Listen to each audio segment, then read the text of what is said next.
Channel شروع کرنا تو مشکل ہے، لیکن شروع کرنے کے بعد قرآن اور حدیث پہ چلانا اور مشکل ہے۔ اللہ سبحانہ تعالیٰ سے دعا کی تھی میں نے کہ اگر چینل کو قرآن اور حدیث کے مطابق نہیں چلا سکوں تو بند کرنا بہتر ہے، کہ اللہ سبحانہ وتعالیٰ نے الحمدللہ 3 سال ہونے آ رہے ہیں اور اللہ سبحانہ وتعالیٰ نے الحمدللہ مقبولیت کی، اور ابھی الحمدللہ سب سے زیادہ دیکھا جانے والا اسلامک سیٹلائٹ چینل ساری دنیا میں وہ ہے پیس ٹی وی الحمدللہ۔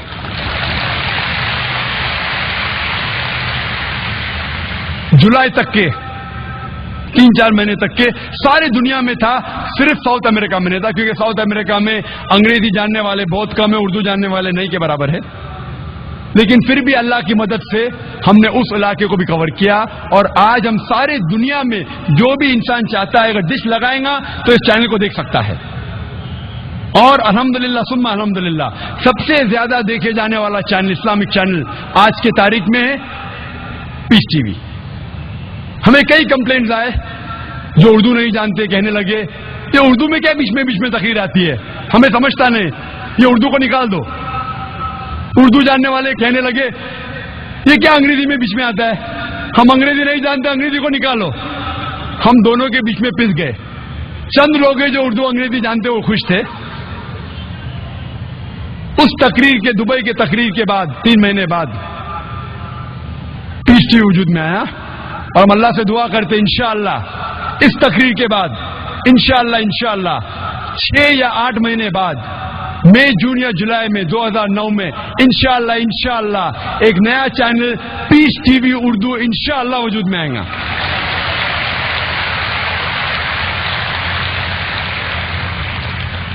تاکہ ہم دونوں کی دعا لے سکے، اردو والے بھی خوش ہوں گے، یہ اردو چینل 100% اردو رہے گا اور پیس ٹی وی صرف 100% انگریزی میں رہے گا، اور دونوں 24 آورز انشاءاللہ سیٹلائٹ شروعات میں اس دنیا کے 70% حصے میں موجود رہے گا، اور کچھ مہینے میں انشاءاللہ ہماری کوشش رہیں گی کہ پیس ٹی وی اردو بھی ساری دنیا میں دکھائی پڑے،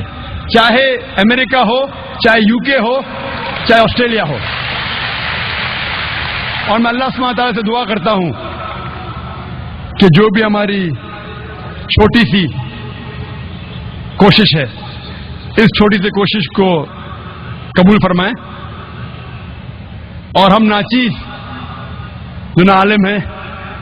نہ مولانا ہیں، صرف ایک چھوٹا سا مبلغ ہوں، ہماری اس چھوٹی سی کوشش کو قبول فرمائیں، اور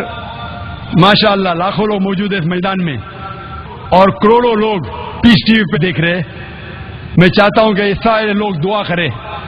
کہ انشاءاللہ ایسے کئی چینل وجود میں آئیں جو اسلام کا صحیح پیغام دنیا میں پھیلائیں۔ اور